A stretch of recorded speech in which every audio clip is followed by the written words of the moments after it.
الحمدللہ رب العالمین والصلاة والسلام علی سید المرسلین وعلی آلہ واصحابہ اجمعین اما بعد فبالسند المتصل منا الی امیر المؤمنین فی الحدیث محمد ابن اسماعیل البخاری رحمہ اللہ قال حدثنا احمد بن اشکاب قال حدثنا محمد بن فضیل عن عمارة بن القعقاع عن ابی زرعۃ عن ابی ہریرہ رضی اللہ تعالی عنہ قال قال النبی صلی اللہ علیہ وسلم کلمتان حبیبتان للرحمن خفیفتان علی اللسان ثقیلتان فی المیزان سبحان اللہ وبحمدہ سبحان اللہ العظیم۔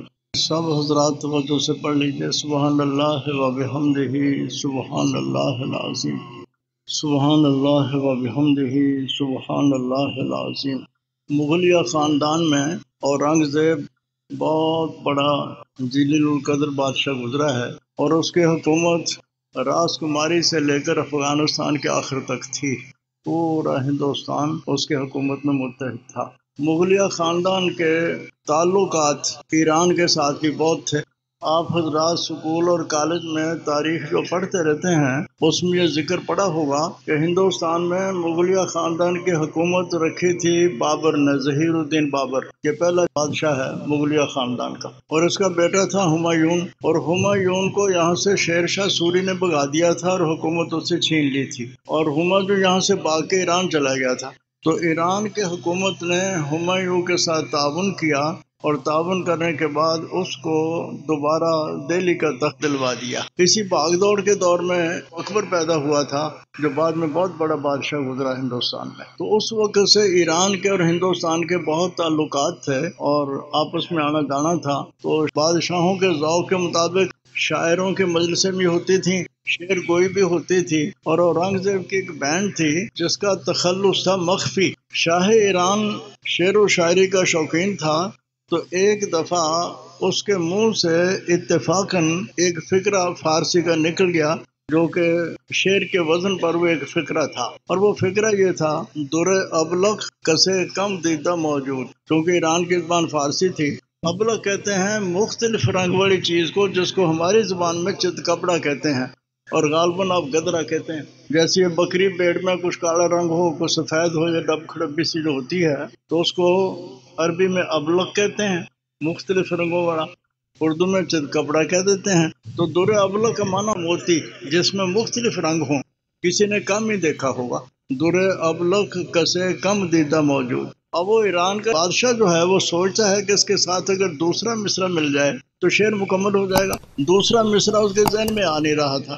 اس نے اپنے درباری شاعروں کو کہا کہ اس کے ساتھ دوسرا مصرع لگاؤ تاکہ شعر مکمل ہو جائے۔ تو کوئی ایسا شاعر کوئی فقرہ فٹ نہ کر سکا کہ جس کے ساتھ یہ شاہی معیار کا شعر جو تھا وہ مکمل ہو جاتا۔ شاہ ایران نے یہی فقرہ لکھ کر ہندوستان میں اورنگزیب کے پاس بھیجا، اور یہ کہا کہ اس شعر کو مکمل کروا، ہندوستان کے شاعروں میں سے کوئی شاعر اس کو مکمل کر دے۔ تو بادشاہ نے اس کا تذکرہ کیا، شاعروں تک یہ بات پہنچ گئی۔ اب ہر کوئی دماغ لڑاتا ہے، لیکن کوئی بامعنی مصرع دوسرا نہیں آتا کہ جس کے ساتھ اس شعر کو مکمل کر دیا جائے۔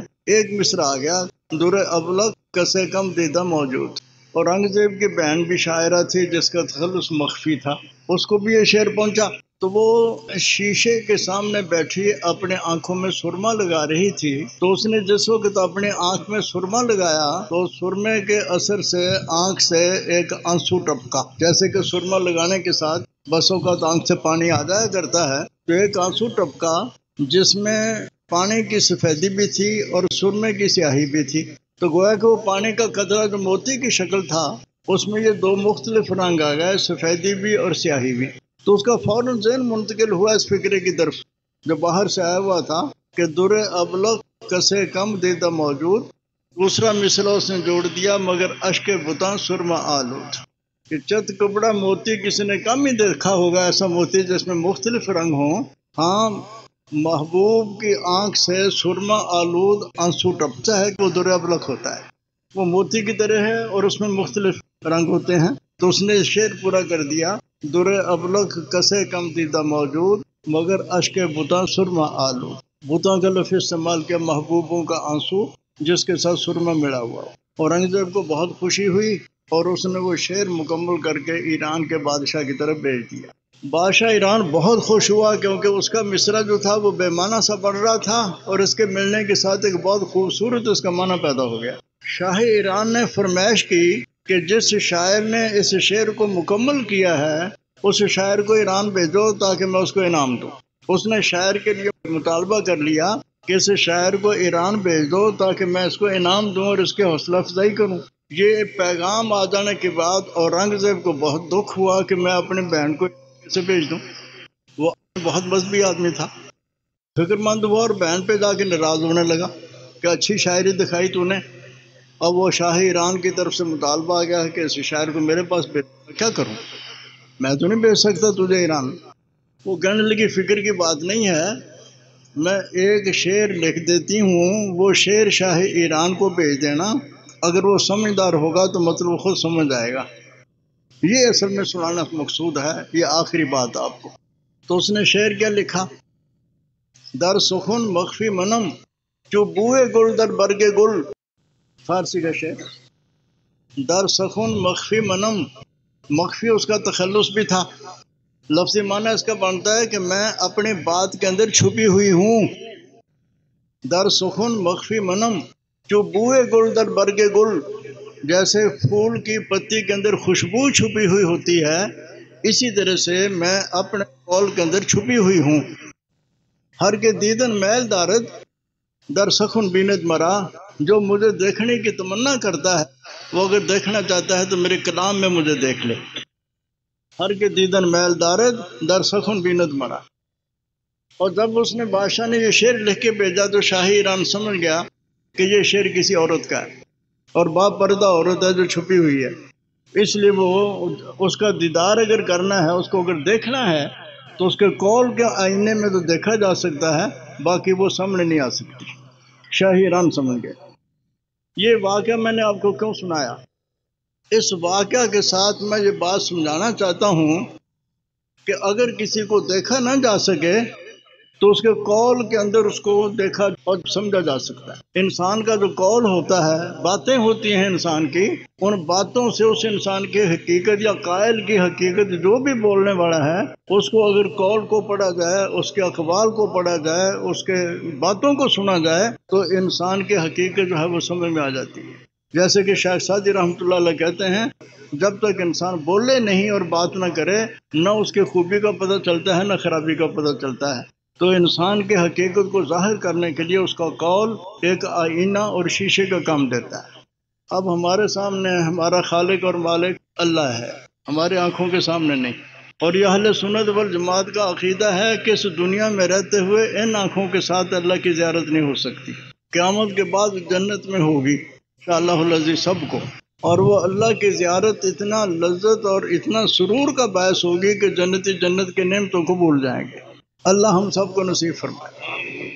یہاں دنیا میں تو حضرت موسیٰ علیہ السلام سے جب اللہ کی کلام ہوئی تھی تو انہوں نے تمنا کی تھی، آرنی انظر الیک، یا اللہ تو مجھے اپنے سامنے اپنا آپ دکھا دے، میں تجھے دیکھ لوں۔ دیکھنے کی تمنا کی تھی تو اللہ نے کہا کہ لن ترانی، تو مجھے دیکھ نہیں سکتا۔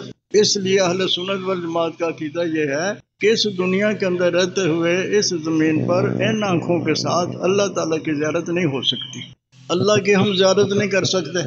اللہ تعالیٰ نے اپنا ترجمان بنا کر نبی کو بھیجا، سرور کائنات محمد رسول اللہ صلی اللہ علیہ وسلم اللہ کے کامل مکمل ترجمان ہیں، جو اللہ تعالیٰ کی بات ہمارے سامنے نمایاں کر کے کہتے ہیں۔ یہ ترجمان ہیں اللہ تعالیٰ کے، اور اب ہم دیکھ ان کو بھی نہیں رہے، ہماری آنکھوں کے سامنے نہیں ہے، نہ اللہ کی ذات ہمارے سامنے اور نہ اللہ کے رسول کی ذات ہمارے سامنے۔ ایمان ہمارا ہے، اور ایمان بھی اس درجے کا ہے کہ پوری کائنات میں جتنے ہمارے دل کے اندر اللہ کی محبت اور اللہ کے رسول کی محبت ہے، کسی کی نہیں ہے۔ سرور کائنات صلی اللہ علیہ وسلم نے ایمان کی نشانی یہی بتائی ہے، لا یؤمن احدکم حتی اکون احب الیہ من والدہ وولدہ والناس اجمعین، تم میں سے کوئی شخص مومن نہیں ہو سکتا تاکہ میرے ساتھ اپنی اولاد، اپنے والدین اور سب لوگوں سے زیادہ میرے ساتھ محبت نہ کرے۔ اور دوسری روایت میں اللہ تعالیٰ کا ذکر بھی ساتھ ہے کہ اللہ اور اللہ کا رسول تمام مخلوق میں سے انسان کو محبوب ہو جائے، یہ انسان کے ایمان کا کمال ہے۔ اور اللہ تعالیٰ خود اس بات کی شہادت قرآن میں دیتے ہیں والذین آمنوا اشد حبا للہ، ایمان والوں کو اللہ سے محبت بہت ہوتی ہے۔ اب اگر ہم اپنے اس محبت کا خیال کریں اور ہمارے اندر یہ تڑپ پیدا ہو کہ ہم اپنے محبوب کو دیکھیں، وہ ہماری آنکھوں کے سامنے آنا چاہیے۔ اللہ کو دیکھنے کی تمنا ہے یا اللہ کے رسول کو دیکھنے کی تمنا ہے، تو اس واقعہ سے میں نے آپ کے ذہن میں یہ بات ڈالی ہے کہ اللہ کے کلام پڑھو گے تو اس میں اللہ نظر آئے گا، اللہ کے رسول کے کلام پڑھو گے اس میں اللہ کے رسول نظر آئے گا۔ اگر اللہ کی ذات اور صفات کو سمجھنا چاہتے ہو تو اللہ کی کتاب پڑھو، اور اگر سرور کائنات صلی اللہ علیہ وسلم کے احوال ظاہری اور باطنی جانچنا چاہتے ہو یا دیکھنا چاہتے ہو تو اللہ کے رسول کے کلام پڑھو۔ تو قرآن و حدیث اس اعتبار سے مومن کے لیے ایمان کا ایک بہت بڑا سرمایہ ہے کہ قرآن کے ساتھ اللہ سے رابطہ ہوتا ہے اور حدیث کے ساتھ سرور کائنات صلی اللہ علیہ وسلم سے رابطہ ہوتا ہے۔ یہ بات میں نے بے بنیاد نہیں کہی۔ ہمارے ہاں حدیث شریف کی جو کتابیں پڑھائی جاتی ہیں، بہت ساری کتابیں ہیں جو محدثین نے جمع کی ہیں، لیکن ان میں سے 6 کتابیں جو ہیں وہ زیادہ ممتاز ہیں، جن کو ہم سیاہ ستہ کے لفظ سے تعبیر کرتے ہیں۔ سیاہ ستہ کا معنی یہی ہے 6 کتابیں جو باقی کتابوں کے مقابلے میں زیادہ صحیح سمجھی جاتی ہیں، ہمارے مدارس میں پڑھائی جاتی ہیں۔ صحیح بخاری ہے، صحیح مسلم ہے، جامع ترمذی ہے، سنن ابی داؤد ہے، سنن نسائی ہے، ابن ماجہ ہے۔ ابن ماجہ کے ساتھ ساتھ موطئین زائد ہیں، لیکن بہرحال یہ 6 کتابیں سیاہ ستہ کہلاتی ہیں جو ہمارے مدرسے میں پڑھی جاتی ہیں، مکمل اول سے لے کے آخر تک۔ اور ان سب میں سر فہرست جو ہے وہ صحیح بخاری ہے، اور سب سے پہلے مدون کی ہوئی کتاب ان سیاہ ستہ میں یہ صحیح بخاری ہے جس کو ہم اس وقت لیے بیٹھے ہیں۔ اور انہیں امام بخاری کے شاگردوں میں سے شاگرد ہیں ابو عیسیٰ بن عیسیٰ الترمذی، جن کی کتاب جامع ترمذی ہم پڑھاتے ہیں اول سے لے کے آخر تک۔ جامع ترمذی کے نام کے ساتھ یہ کتاب معروف ہے اور ہمارے مدارس کے اندر پڑھائی جاتی ہے، اور بہت جامع کتاب ہے۔ امام بخاری رحمہ اللہ کی صحیح بخاری میں جتنی روایات موجود ہیں اس کے مقابلے میں ترمذی میں روایات بہت زیادہ ہیں۔ سرور کائنات صلی اللہ علیہ وسلم کی زندگی کا ہر باب امام ترمذی نے تفصیل کے ساتھ اپنی کتاب کے اندر ذکر کیا ہے۔ طہارت ہو، عبادت ہو، معاملات ہو، نکاح ہو، جہاد ہو، جو بھی ہے ہر باب ترمذی کے اندر موجود ہے اور خوب جامعیت کے ساتھ لکھا۔ تو حضرت امام ترمذی رحمہ اللہ نے جب وہ کتاب لکھی جو ہمارے مدارس میں موجود اور آپ کے اس مدرسے میں بھی بچیوں کو پڑھائی گئی، تو اس کتاب کو لکھنے کے بعد حضرت امام ترمذی رحمۃ اللہ علیہ کا ایک جملہ ہے جو کتابوں میں نقل کیا گیا۔ بستان المحدثین حضرت شاہ عبدالعزیز صاحب محدث دہلوی رحمۃ اللہ علیہ کی کتاب ہے جس میں محدثین کے حالات بیان کیے گئے ہیں، تو اس میں حضرت امام ترمذی رحمہ اللہ کے حالات بیان کرتے ہوئے وہ امام ترمذی رحمۃ اللہ علیہ کا ایک قول نقل کرتے ہیں۔ امام ترمذی رحمۃ اللہ علیہ کہتے ہیں کہ جس گھر کے اندر میری یہ کتاب موجود ہو، اپنے اس کتاب کے متعلق کہتے ہیں جس گھر میں میری یہ کتاب موجود ہو، تو ہونے کا معنی یہ ہے کہ گھر والے اس کو پڑھتے ہوں، اس کو دیکھتے ہوں، گھر کے اندر رکھی ہوئی ہے، کأن فیہ نبی یتکلم، عربی کا فکر ہے۔ جس گھر میں میری یہ کتاب موجود ہو، فیہ نبی یتکلم، یوں سمجھو کہ اس گھر کے اندر نبی بولتا چالتا آنکھوں کے سامنے موجود، کیونکہ محدثین نے سرور کائنات صلی اللہ علیہ وسلم کی تصویر صورت کے اعتبار سے بھی ایسی کھینچی ہے کہ اس وقت کیمرہ یہ نہیں تھے، لیکن آپ اس کتاب کو پڑھیں، سرور کائنات صلی اللہ علیہ وسلم کے بالوں سے لے کر یہ بال، سر کے بال کتنے لمبے تھے، ان کی حالت کیسی تھی، اور آخر عمر میں کتنے بال سفید ہو گئے تھے، یہاں سے تذکرہ شروع کیا حضرت امام ترمذی۔ اوپر سے چلتے چلتے بدن کے حصے کا ذکر کرتے ہوئے ترمذی کے اندر سرور کائنات صلی اللہ علیہ وسلم کے پاؤں کے تلوے کا تذکرہ بھی ہے کہ آپ کے پاؤں کے نیچے کی کیفیت کیسی تھی۔ تو ایسی تصویر کھینچی ہے، ناک کیسا تھا، دانت کیسے تھے، سینہ کیسا تھا، بازو کیسے تھے، انگلیاں کیسی تھیں، ساری کی ساری چیز بیان کرتے ہوئے اگر اس کو انسان ذہن کے اندر مستحضر کرے تو واقعہ یہ ہے کہ انسان کی قوت متخیلہ ایک ایسی صورت بنا لیتی ہے جو کائنات میں کسی کی نہیں، سب سے اعلیٰ، عرفہ اور خوبصورت صورت۔ یہاں تک محدثین نے اس کو محفوظ کیا اور بات کوئی نہیں چھوڑی، نہ گھر کے اندر کی، نہ گھر کے باہر کی، نہ مسجد کی، نہ میدان بازار کی، نہ دشمنوں کی۔ جو معاملات رسول اللہ صلی اللہ علیہ وسلم کی زندگی میں آئے ہیں وہ سارے کے سارے ایک ایک کر کے محدثین نے جمع کیا اور سارے ابواب جہاں کتابوں میں اکٹھے کر دیے. وہی بات ہے کہ کلام کے اندر اگر کسی کو دیکھا جا سکتا ہے تو رسول اللہ صلی اللہ علیہ وسلم کو حدیث کی شکل میں دیکھیں، اور اللہ تعالیٰ کی زیارت کا شوق ہے تو اللہ کا تصور اور اس کی ذات صفات کا تصور قرآن کریم سے حاصل کریں. تو قرآن اور حدیث یہ دونوں چیزیں مخلوق کو اللہ اور اللہ کے رسول کے ساتھ جوڑنے والی ہیں، اور یہ علماء کا اللہ کی توفیق کے ساتھ اور ان مدارس کا جس میں علماء ان کتابوں کو لیے بیٹھے ہیں، آپ حضرات کے سامنے اس کی کوئی قدر و قیمت نہیں ہے. آپ سمجھتے ہیں کہ شاید یہ کوئی فضول سا طبقہ ہے، اس لیے سارے کے سارے لوگ جو ہیں وہ ان کو کوئی قدر کی نگاہ نہیں دیکھتے الا ماشاء اللہ. لیکن سب سے زیادہ قیمتی طبقہ یہی ہے جو آج آپ کو ایمانی طور پر اللہ اور اللہ کے رسول کے ساتھ جوڑے بیٹھا ہے. اور ان کے علاوہ کون ہے جو آپ کا تعلق اللہ کے رسول سے جوڑتا ہو؟ تو اس طبقے کی جتنی قدر کی جائے اتنی کم ہے. قرآن کریم بھی عام ہو گیا اور حدیث شریف بھی عام ہو گئی. پھر آپ جانتے ہیں کہ جہاں تک دین کا تعلق تھا وہ جیسے مردوں کے لیے ہے ویسے عورتوں کے لیے بھی ہے. ایمان کے مکلف مرد بھی ہیں عورت بھی ہے.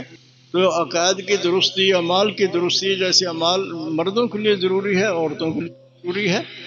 اس لیے اللہ تعالیٰ کا لاکھ لاکھ شکر ہے کہ ہمارے اکابر علماء دیوبند نے جہاں باقی سارے شعبوں کے اندر دین کی خدمت کی ہے، اسی طرح سے بچیوں کو بھی قرآن و حدیث پڑھانے کے مدارس قائم کر کے الحمدللہ کریا کریا بستی بستی ہر جگہ بچیوں کے اندر بھی اور عورتوں کے اندر بھی قرآن اور حدیث کو عام کر دیا. یو پی میں آج بہت پرانا تھا، گھر گھر عورتیں حافظہ موجود تھیں، عالمہ موجود تھیں، جاری ہے، برتن مانج رہی ہیں تو تلاوت جاری ہے، صبح سے لے کے شام تک کام بھی کرتی ہیں اور قرآن بھی پڑھتی تھی. اور مقابلہ ہوتا تھا شام کو، تو نے کتنے پارے پڑھے ہیں، تو نے کتنے پارے پڑھے ہیں. یہ حضرت شیخ الحدیث رحمہ اللہ نے فضائل قرآن کے اندر ان باتوں کا تذکرہ کیا ہے. اور یہ تبلیغی جماعت کے ساتھ تعلق رکھنے والے لوگ اور ان کی باتیں سننے والے لوگ انہوں نے ان باتوں کو سنا ہوگا کہ حضرت شیخ الحدیث کہتے ہیں کہ میرے والد نے جس وقت ماں کا دودھ چھوڑا تھا اس وقت تقریباً ایک پاؤ قرآن یاد کر چکے تھے. جب ماں کی زبان پر ہر وقت قرآن کریم کی بات ہوگی تو بچے تو نقل اتارتے ہیں ماں کی. آپ نے دیکھا ہوگا کہ گھر میں ماں نماز پڑھتی ہے تو بچے کو کچھ پتہ نہیں ہوتا، وہ بھی وقت آتا ہے تو مصلی بچھا کے وہ بھی الٹا سیدھا ہونا شروع کر دیتا ہے. اور جہاں گھر کے اندر ہر وقت ناچ ہوتا ہو بلا سوچے سمجھے بچے سارے کے سارے اسی طرح سے ناچتے ہیں. وہ تو گھر میں جو ماں کا ماحول ہوگا بچوں کو وہی ہوگا. تو ہماری بد نصیبی تو یہ ہو گئی کہ ہمارا تعلق اس جدید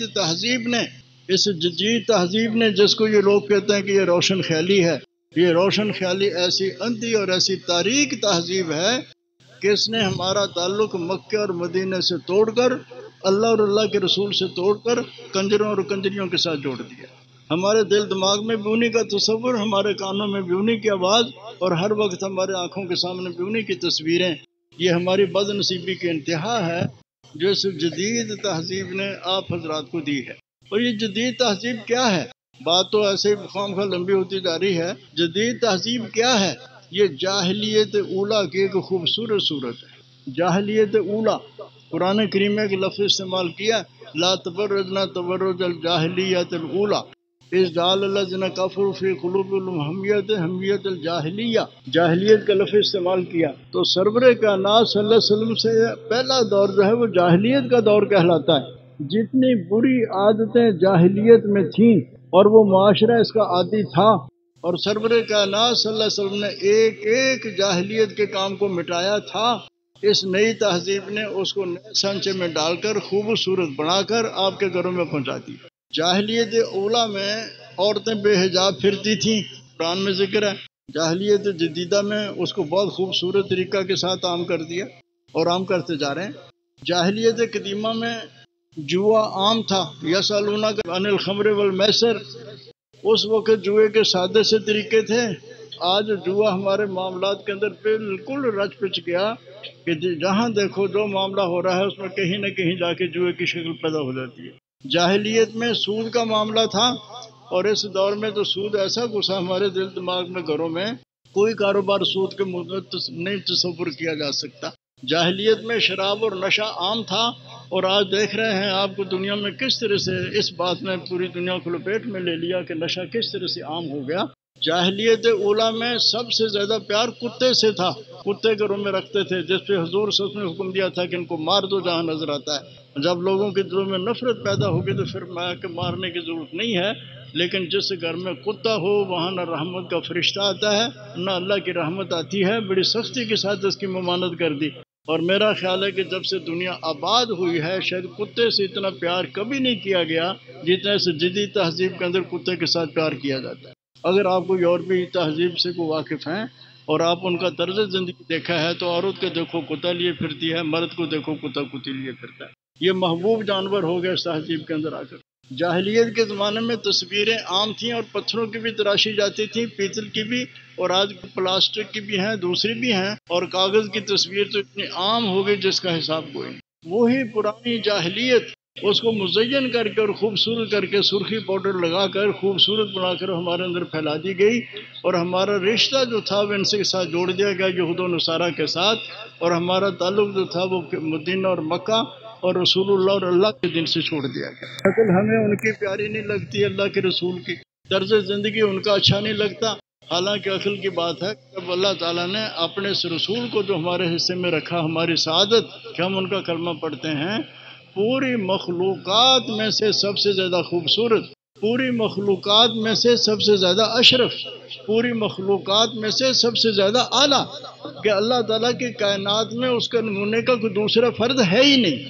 اتنا اعلیٰ اور اتنا افسر اور اتنا اثر رسول اللہ تعالیٰ نے ہمیں دیا۔ حضرت حسان کا شعر آپ سنتے رہتے ہیں، تیرے سے زیادہ خوبصورت تو کوئی بچہ کسی عورت نے جانا ہی نہیں، اور تیرے سے زیادہ خوبصورت میری آنکھوں نے کوئی دیکھا ہی نہیں۔ اور یہ واقعہ کے مطابق ہے، حضور احسن الناس تھے، افضل الناس تھے، اشجع الناس تھے، اجود الناس تھے، جتنی اچھی صفات ہیں سب سے زیادہ حضور سے میں پائی جاتی ہیں۔ اور اللہ تعالیٰ نے کہا کہ میرے نزدیک محبوبیت کا معیار یہ ہے، یہ اسوہ یہ ہے، یہ نمونہ یہ ہے کہ اگر کوئی میرا محبوب بننا چاہتا ہے تو میرے محبوب کا نمونہ تمہارے پاس موجود ہے، بس میرے نزدیک محبوب بننے کی یہی صورت ہے۔ لیکن آج ہم اپنے گریبان میں جا کے دیکھیں، ہمیں حضور صلی اللہ علیہ وسلم کی شکل، صورت، عمل، اٹھنا بیٹھنا، تہذیب، اس کے ساتھ ہمارا کتنا تعلق ہے، اور ہم اس سے کٹ کے یہود و نصارہ کی تہذیب کے ساتھ کتنا جڑ چکے ہیں۔ ہم لٹ گئے ایمان کے اعتبار سے، تہذیب کے اعتبار سے، لیکن ہم سمجھ کہ ہم ترقی کرتے جا رہے ہیں، اور اس سے زیادہ بیوقوفی اور حماقت دنیا میں کیا ہو سکتی ہے۔ یہ قرآن و حدیث کا درسہ اور قرآن و حدیث کا پڑھائے جانے کی یہ جو صورت ہے، یہ مومنوں کے لیے بہت بڑی نعمت ہے، اور اسی کے ساتھ ہی آپ کا ایمان بچا ہوا ہے، اور اسی کے ساتھ ہی آپ کا دین بچا ہوا ہے۔ اس لیے دیہات میں ارد گرد چھوٹی چھوٹی جگہ میں بھی یہ مدرسے جو کھل گئے ہیں یہ بہت قابل قدر ہیں، ان کے ساتھ تعلق، اور اپنے بچوں کو قرآن پڑھاؤ، حدیث پڑھاؤ، تاکہ ایمان باقی رہے، ورنہ اس دور کے اندر تو ایمان کا بچانا مشکل ہو گیا۔ تو جن بچیوں نے پورا نصاب پڑھ لیا وفاق کا، کتنی ہیں؟ 9 بچیاں ہیں جو اس سال یہاں مدرسے سے فارغ ہوئی ہیں، اور اس سے پہلے بھی ہر سال لڑکیاں جب وہ فارغ ہوتی ہیں تو اب گھروں میں حدیث بھی جائے گی، قرآن بھی جائے گا۔ ان بچیوں کو میں خصوصیت کے ساتھ نصیحت کرتا ہوں کہ جو آپ نے پڑھا ہے، سرور کائنات صلی اللہ علیہ وسلم، آپ کے ازواج مطہرات، آپ کی بیٹیاں، صحابہ، صحابیات، ان سب کے حالات آپ کے سامنے کتابوں میں آئے ہیں، اس کو نمونہ بنا کر اپنے گھروں کے اندر اسلامی تہذیب کو عام کرنے کی کوشش کیجیے، تاکہ اللہ کی رحمت آئے اور گھروں میں سکون اور اطمینان۔ میرے پاس بہت لوگ ارد گرد سے آتے ہیں اور آ کے پریشانی کا رونا روتے ہیں، تو جب وہ پریشانی بتاتے ہیں تو میں ان سے پہلا سوال یہ کیا کرتا ہوں کہ آپ کے گھر میں ٹی وی ہے؟ وہ کہتا ہاں جی ہے۔ بچے دیکھتے ہیں، عورتیں دیکھتی ہیں کہ ہاں جی دیکھتے ہیں۔ میں کہ دنیا کے کسی کونے میں چلے جاؤ، تمہاری پریشانی کا کوئی علاج نہیں، کوئی علاج نہیں ہے۔ میں کہ جب گند کا ڈھیر ہوگا مکھیوں نے آنا، جب گند کا ڈھیر ہوگا تو مکھیوں نے آنا ہے۔ اب وہ مکھیاں جو ہیں جب آئیں گی تو آپ جانتے بیماری پھیلائیں گی۔ اب اللہ کا رسول تو کہتا ہے کہ جس گھر میں تصویر ہو وہاں اللہ کا فرشتہ رحمت کا نہیں آتا، اور جس گھر میں کتا ہو وہاں اللہ کے رحمت کا فرشتہ نہیں آتا۔ حضور فرماتے ہیں گانے بجانے کے آلات مٹانے کے لیے اللہ نے مجھے بھیجا ہے۔ معازف اور مزامیر دونوں لفظ آتے ہیں۔ معازف ان کو کہتے ہیں جو ہاتھ سے بجائے جاتے ہیں، اور مزامیر ان کو کہتے ہیں جو منہ سے بجائے جاتے ہیں۔ ان گانے بجانے کے آلات کو مٹانے کے لیے اللہ نے مجھے بھیجا ہے۔ سرور کائنات صلی اللہ علیہ وسلم کی زندگی کا واقعہ ہے مشکات میں موجود کہ حضور صلی اللہ علیہ وسلم انصار کے گھروں میں جایا کرتے تھے، ایک گھر میں، اور اس سے پہلے ایک گھر تھا وہاں نہیں جاتے تھے، وہاں سے سامنے سے گزر کے اگلے گھر میں چلے جاتے۔ صحابہ کو تو بہت محبت تھی رسول اللہ صلی اللہ علیہ وسلم کے ساتھ، انہوں نے محسوس کیا کہ رسول اللہ ہمارے گھر میں کیوں نہیں آتے. انہوں نے کہا کہ یا رسول اللہ کیا بات ہے، آپ ہمارے گھر کے دروازے کے سامنے سے گزر کے اگلے گھر میں چلے جاتے ہیں، ہمارے گھر نہیں آتے. مشکات میں روایت موجود ہے. آپ نے فرمایا تمہارے گھر میں کتا ہے میں اس لیے نہیں آتا. کہنے والے نے کہا کہ یا رسول اللہ ان کے گھر میں بھی تو بلی ہے. آپ نے فرمایا بلی کی کوئی بات نہیں، بلی میں درندگی ہے، خباثت نہیں ہے. حاصل اس کا یہ ہے بلی کے رکھنے کی اجازت ہے. کتا اگر ہوگا اپنی زندگی میں سربر کائنات صلی اللہ علیہ وسلم اپنے صحابہ کے گھر نہیں جاتے تھے، اور اگر گھر میں تمہارا کتا بندھا ہوا ہوگا تو تم صحابہ سے کچھ زیادہ تعلق رکھنے والے ہو کہ حضور تمہارے گھر آ جائیں گے، یہ اللہ کی رحمت آ جائے گی.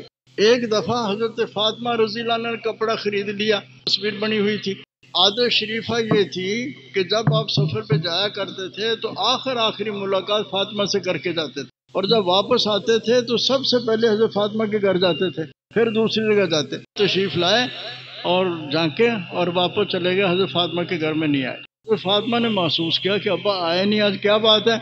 جس سے بات کی تو آپ نے فرمایا کہ تیرے گھر میں وہ کپڑا تھا تصویر والا، جس میں تصویر ہو وہاں اللہ کا رسول نہیں آیا کرتا. اب اللہ کا رسول تصویر بیٹی کے گھر میں ہے تو بیٹی کے گھر نہیں آتا اپنی زندگی میں، اور ہم نے فوٹو لگا لگا کے تصویریں لگا لگا کے گھر بھرے ہوئے ہیں، اور پھر ہم امید لگائے بیٹھے ہیں کہ 4 آنے کی شیرینی لے آؤ اور میلاد پڑھو، رسول اللہ صلی اللہ علیہ وسلم تشریف لے آتے ہیں. کتنی جہالت ہے، ایسے بڑھ کے اور جہالت کیا ہو سکتی ہے. کتے بڑے گھر میں حضور اپنی زندگی میں نہیں آتے تھے، چاہے وہ صحابی کا گھر ہی کیوں نہ ہو. تصویر والے گھر میں رسول اللہ تشریف نہیں لاتے تھے، چاہے بیٹی کا ہی گھر کیوں نہ ہو. اور ایسی حضرت عائشہ کے ساتھ ایک دفعہ ہوا، بیوی کے ساتھ بھی. تو جب یہ چیزیں ہمارے گھروں میں آ جائیں گی تو آپ بتائیے ہم نے اللہ کی رحمت کو تو گھر سے دھکے دے کے نکال دیا، تو سکون اور اطمینان کیسے آئے، پریشانیاں کیسے دور ہوں. اور جب یہ چیزیں آئیں گی تو شیطنت ہوگا. اب آئے دن دیکھو کسی کو جن لگے ہوئے ہیں، کسی پہ جادو چڑھا ہوا ہے، کسی کو چلیٹ چمڑی ہوئی ہے. تو دفاع ہے ہی نہیں غیبی مخلوق کا. جہاں اس قسم کی خباثتیں ہوں گی وہاں یہ شیاطین لازمن آئیں گے. جب لازمن آئیں گے تو گھر کے اندر ساری بیماریاں بھی آئیں گی اور خرابیاں بھی آئیں گی.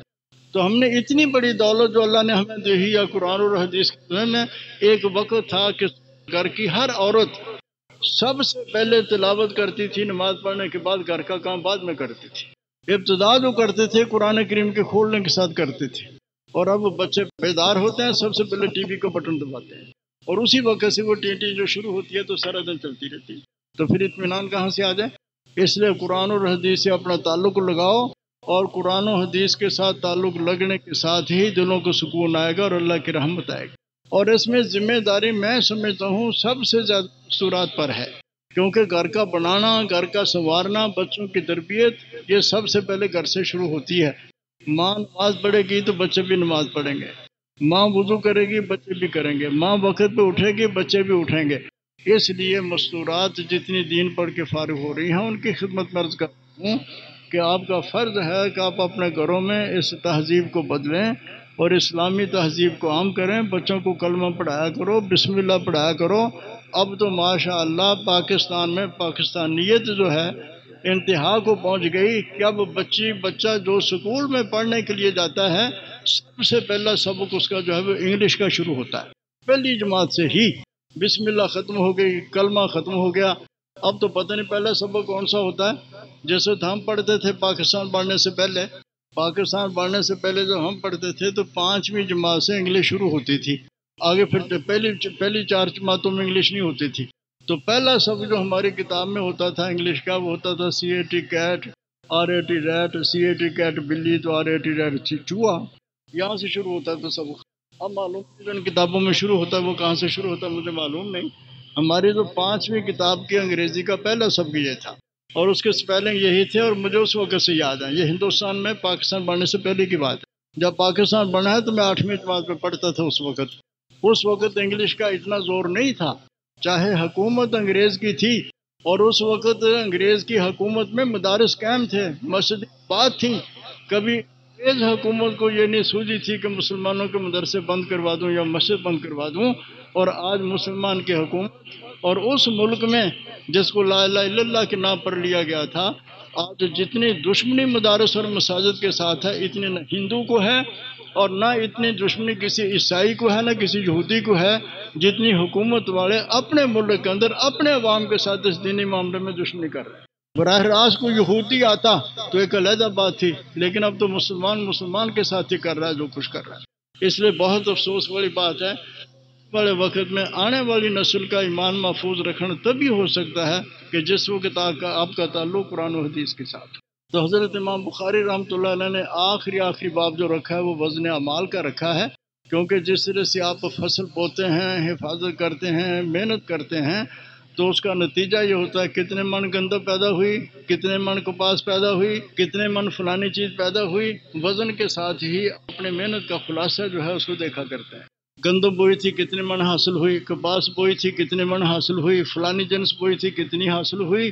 تو جس طرح سے آپ اس ساری محنت کا نتیجہ وزن کے ساتھ معلوم کرتے ہیں، آپ کی زندگی کے اعمال کا نتیجہ بھی وزن اعمال کے ساتھ ہی سامنے آئے گا کہ آپ نے نیکی کتنی کی ہے، برائی کتنی کی ہے۔ تو آخری باب میں حضرت امام بخاری رحمہ اللہ نے وزن اعمال کا ذکر کیا کہ انسان کی زبان سے جو قول نکلتا ہے تولا جائے گا، اور انسان جو عمل کرتا ہے وہ بھی تولا جائے گا۔ اور آخری روایت جو نقل کی ہے وہ ہے کہ حضور فرماتے ہیں 2 کلمے ہیں جو اللہ کو بہت محبوب ہیں، زبان کے اوپر بڑے ہلکے پھلکے ہیں، زبان سے ادا کرنے کو مشکل نہیں، لیکن جب ترازو میں رکھے جائیں گے بڑے وزنی ہوں گے۔ چلتے پھرتے شعر گنگنانے کی بجائے آوارہ اور گندے قسم کے شعر زبان پر ادا کرنے کی بجائے اگر انسان عادت بنا لے، کیونکہ عادت ہے جب انسان علیحدہ ہوتا ہے نا تو کچھ نہ کچھ وہ زبان سے کہتا رہتا ہے، گنگناتا رہتا ہے، کوئی شعر پڑھتا ہے بار بار یا کچھ کرتا ہے۔ تو یہی کلمات اگر زبان پر جاری رہیں، سبحان اللہ و بحمدہ، سبحان اللہ العظیم، تو ایک کلمے کا وزن قیامت کے دن جب آئے گا سامنے تو ہمارا نیکی کا پلڑا جو ہے وہ بھاری ہوگا۔ اس لیے سے ذکر اللہ پر ہی حضرت امام بخاری نے اپنے کتاب کو ختم کیا ہے، اور اللہ تعالیٰ بچیاں جو پڑھنے والی ہیں ان کے بھی علم و عمل میں برکت دے، اور ہمیں سب انسانوں کو بھی اپنے فکر آخرت نصیب فرمائے۔ مرنا جو ہے وہ یقیناً ہے، اس میں کوئی شک نہیں۔ کوئی پاگل آدمی جس کے بھیجے میں عقل نہ ہو تو شاید وہ سمجھتا ہو کہ میں نے ہمیشہ زندہ رہنا ہے، ورنہ کافر ہو مسلمان ہو ہر کسی کو پتہ کہ مرنا ہے۔ اور موت کا وقت کیا ہے، موت کی جگہ کون سی ہے، وہ اللہ کے علم میں ہے۔ ہم نہیں کہہ سکتے کہ کہاں مرنا ہے اور کب مرنا ہے۔ تو جب ایسا حال ہے تو ہر وقت احتمال ہے کہ موت آ جائے، کیونکہ اس میں ضابطہ کوئی نہیں کہ بچے نہیں مرتے جوان مرتے ہیں، نہیں بچے بھی مرتے ہیں جوان بھی مرتے ہیں، جوان بھی مرتے ہیں بوڑھے بھی مرتے ہیں۔ مرنے کے لیے اکیلے بوڑھے نہیں رکھے ہوئے، جوان بھی مرتے ہیں، اور جوان ہی نہیں بچے بھی مرتے ہیں۔ اور اب تو حال یہ ہو گیا کہ بیمار ہونا بھی کوئی ضروری نہیں مرنے کے لیے، اب تو تندرست بھی مرتے ہیں اور بیمار بھی مرتے ہیں۔ جب انسان گھر سے نکلتا ہے تو پتہ نہیں ہوتا کہ گھر واپس بھی آنا کہ نہیں آنا۔ اتنے ایکسیڈنٹ، اتنے حادثے، اور پھر گھروں میں رہتے ہوئے اتنی دفعی موتیں، ہارٹ اٹیک۔ اگر آپ دیکھیں گے تو اس وقت دنیا جو ہے وہ اس طرح سے موت کی زد میں ہے کہ ہر وقت احتمال ہے، پتہ نہیں کس وقت آ جائے۔ بیٹھے بیٹھے بس ایسے کیوں ہو جاتی، دیر ہی نہیں لگتی۔ ہارٹ اٹیک اتنے شروع ہو گئے، دفعی موتیں اتنی شروع ہو گئیں۔ تو جب یہ پتہ ہی نہیں کہ خاتمہ کب ہو جانا ہے، اور جب خاتمہ ہونا ہے تو سب کچھ چھوٹ جائے گا، ساتھ جانے والی چیز نہیں سوائے اپنے عقیدے کے اور عمل کے۔ تو آخرت کے لیے اپنے عقیدے اور عمل کا خیال کرو، اور اسی کی ترکیب آخری باب کے اندر حضرت امام بخاری رحمۃ اللہ علیہ نے۔ اللہ تعالی ہم سب کو سمجھ دے اور عمل کرنے کی توفیق دے۔ وآخر دعوانا الحمدللہ رب العالمین۔